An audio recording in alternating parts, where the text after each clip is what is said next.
Alléluia, que Dieu soit loué. Nous bénissons ces instants dans la présence du Seigneur. La grâce de Dieu sera avec nous, la puissance du Saint-Esprit sera à l'œuvre et le partage du fruit de l'Esprit va également nous accompagner au nom de Jésus. Amen.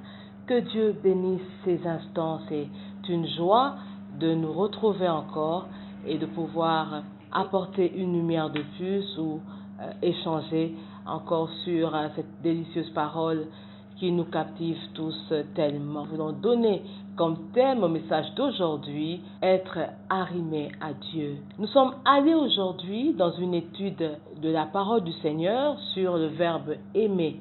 Nous avons découvert que au moins 195 fois dans la Bible hébraïque qui utilise le terme Ahab, A-H-A-B, Ahab, comme aimer, pour pouvoir donner des images d'affection par rapport à Dieu pour l'homme, par rapport à l'homme pour Dieu, par rapport à l'homme dans sa sexualité avec la femme, par rapport à l'homme dans ses affections avec les objets, avec les animaux. En fait, nous avons remarqué que Ahab, dans la Bible, n'avait pas de distinction quand on évoquait aussi bien l'amour de Dieu pour l'homme. Et nous avons choisi comme passage de base pour notre passage aujourd'hui, Deutéronome 30, à partir du verset 19 jusqu'au verset 20. La Bible dit ceci: « J'en prends aujourd'hui à témoin qu'entre vous le ciel et la terre, j'ai mis devant toi la vie et la mort, la bénédiction et la malédiction. Choisis la vie afin que tu vives, toi et ta postérité, pour aimer l'Éternel ton Dieu, pour obéir à sa voix et pour t'attacher à lui, car de cela dépend ta vie et la prolongation de tes jours. C'est ainsi que tu pourras demeurer dans le pays que l'Éternel a juré de donner à tes pères, Abraham, Isaac et Jacob. » Que Dieu bénisse sa parole. Le verset 20, le début du verset 20 m'intéresse particulièrement pour pouvoir creuser dans notre thème, être arrimé à Dieu, pour aimer l'Éternel ton Dieu, pour obéir à sa voix et pour t'attacher à lui. L'aimer, obéir à sa voix et s'attacher à lui. Nous avons aimé ce passage, nous avons été attachés à ce passage. Il va nous aider à expliquer comment nous sommes en train de parler d'être arrimés à Dieu aujourd'hui. Nous avons dit donc que le verbe Ahab parle de l'amour pour Dieu, pour l'homme, ou dans différentes relations, même avec des choses. Et nous avons pris ce passage qui parle non seulement de l'amour à Dieu, mais également de l'attachement au Seigneur. Vous le savez, nous aimons beaucoup nous attacher à l'histoire des mots. Et nous sommes allés également chercher dans le latin d'où vient le verbe aimer directement. Nous avons le verbe amare qui veut dire aimer, mais nous avons aussi le même verbe amare en latin qui est en français amare et qui veut dire être attaché ou arrimé. En langage maritime, d'un bateau qui est attaché fermement par des cordages qu'on appelle des amarres, qui est la même base que amarrer du latin, s'utilise donc pour ces bateaux qui doivent s'attacher afin qu'on puisse décharger, qu'on puisse aussi recharger des marchandises. Mais vous remarquerez avec moi, ce n'est pas seulement s'arrêter. Pour arriver à poser des bateaux, il faut qu'ils soient solidement liés et qu'ils soient solidement attachés.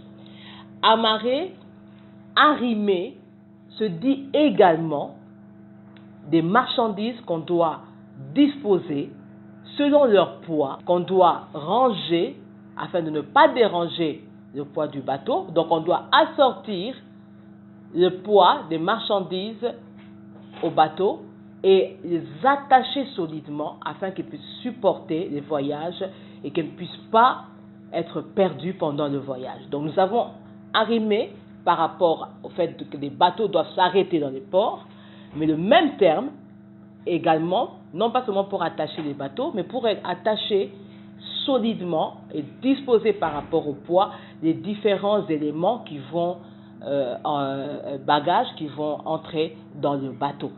Et nous avons aimé ces définitions, nous avons aimé cette manière de voir les choses, parce que vous remarquerez avec nous que le Dieu lui-même, le Seigneur, quand il parle de l'homme, il dit non pas seulement que l'homme doit écouter sa voix et doit l'aimer, mais que l'homme doit s'attacher à lui. Le verbe dans la Bible qui nous parle d'aimer Dieu nous parle également de s'attacher lorsqu'on parle d'aimer Dieu. Vous remarquerez avec nous que dans Genèse 2 également, verset 24, lorsqu'on parle de l'homme qui doit aimer sa femme, on dit l'homme quittera son père et sa mère, il s'attachera à sa femme et ils deviendront une seule chair. Donc il y a plusieurs passages bibliques qui parlent non seulement d'aimer, mais qui rajoutent le verbe attacher lorsqu'il s'agit d'aimer. Le Seigneur ici nous parle d'aimer son Dieu, mais surtout de s'attacher à ce Dieu-là, car de cela dépendent la vie et la prolongation des jours, et afin de demeurer dans le pays que l'Éternel a juré de donner à ses pères. Vous remarquerez avec moi, quand vous lirez par exemple Josué 22:5, la Bible dit, tu aimeras le Seigneur ton Dieu de tout ton cœur, de toute ton âme et de tout ton esprit. Nous aimerons revenir sur le bateau. Le voyage spirituel, bien aimé, le voyage qu'un homme a dès qu'il reçoit Jésus ou dès qu'il veut marcher avec Dieu, c'est vraiment comparable à un bateau qui vient de s'attacher et une histoire doit commencer parce que des bagages vont entrer dans ce bateau et des passagers vont y entrer, ils doivent partir pour un parcours donné. Vous remarquerez avec moi que la Bible nous dit également, dans 1 Corinthiens 9 par exemple, verset 25, « Tous les athlètes qui participent à une compétition sportive s'imposent toutes sortes d'abstinences. Ils disciplinent leur vie dans tous les domaines pour remporter la victoire et recevoir une couronne. » Verset 26, « C'est pourquoi si je cours, ce n'est pas l'aveuglette, mais sur le trajet prescrit en gardant les yeux rivés au but. » Donc ici, nous voyons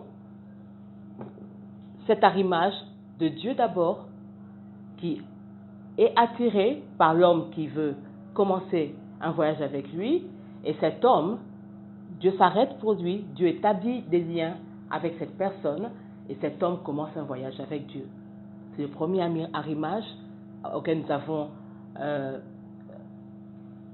qui est à l'œuvre lorsque nous commençons une vie avec Dieu. Le deuxième arrimage, c'est cet homme qui doit être attaché, comme les bagages qui viennent être rangés au bateau, cet homme qui doit maintenant avoir une vie rangée par Dieu, avoir une vie disciplinée aussi par lui-même.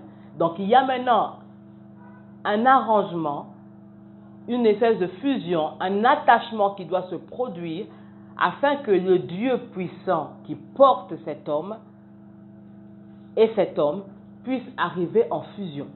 Et là, c'est Dieu qui vient faire un travail spirituel, qui va permettre des épreuves, qui va permettre, parce que vous savez, la manière dont on utilise les amarres, les liens qui permettent au bateau de pouvoir s'attacher, on doit utiliser des amarres solides et on doit régulièrement les nettoyer, les mettre à l'ombre, parce qu'en fait, elles vont être sujettes à l'eau salée, elles vont être sujettes à beaucoup d'éléments de la nature qui peuvent commencer à les rendre un peu abîmées, et il faut commencer régulièrement à les nettoyer afin qu'elles soient en mesure de servir.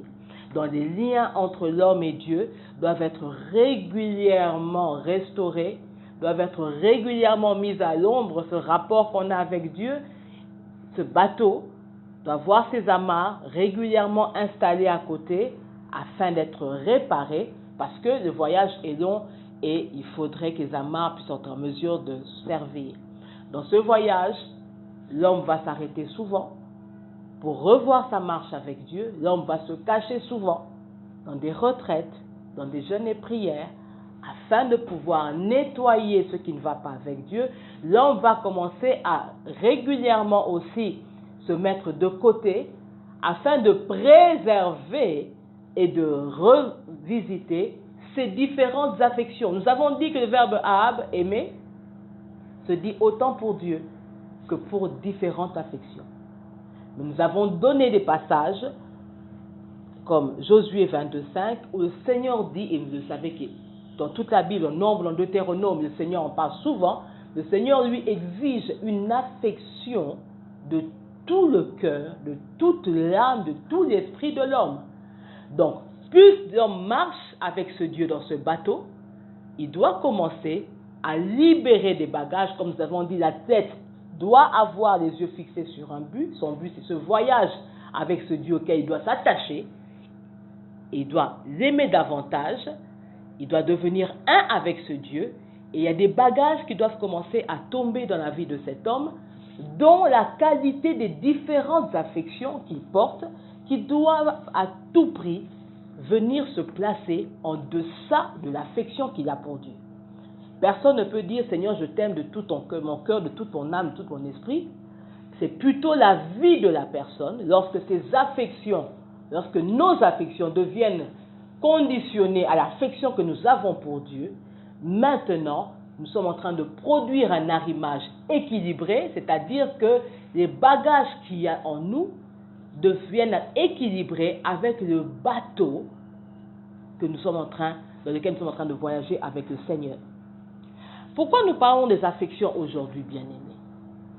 Si Dieu dit à l'homme de pouvoir l'aimer de tout son cœur, de toute son âme, ça veut dire que, normalement, toute affection pour un être humain, pour un mari, pour une femme, pour des enfants, pour une église, pour l'œuvre de Dieu, quel que soit le semblant de pureté ou de bonne foi de cette affection, si cette affection commence à troubler l'affection que nous devions avoir pour Dieu, elle devient déjà une affection dérangeante pour le Seigneur.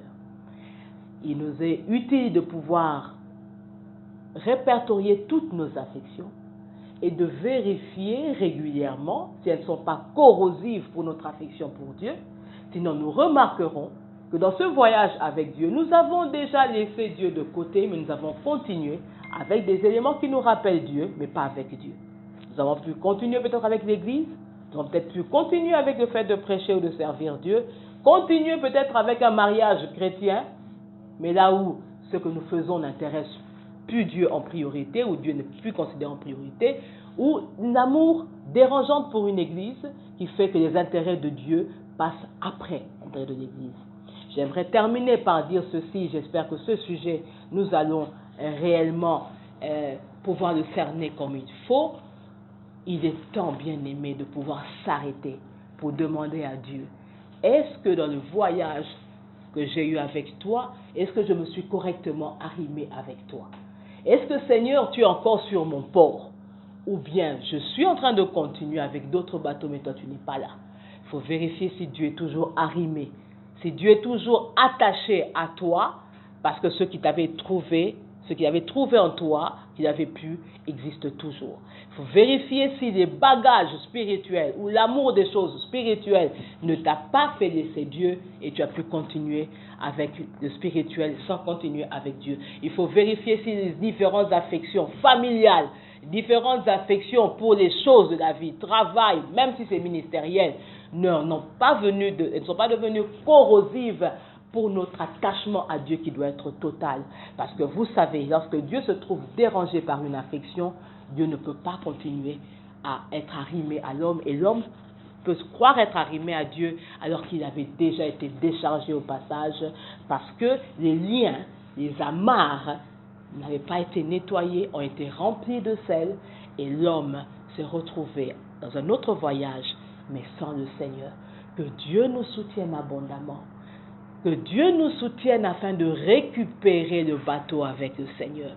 Que Dieu nous soutienne afin qu'il soit notre profonde affection au-dessus de toutes les affections, même si elles semblent être qualifiées bonnes pour Dieu.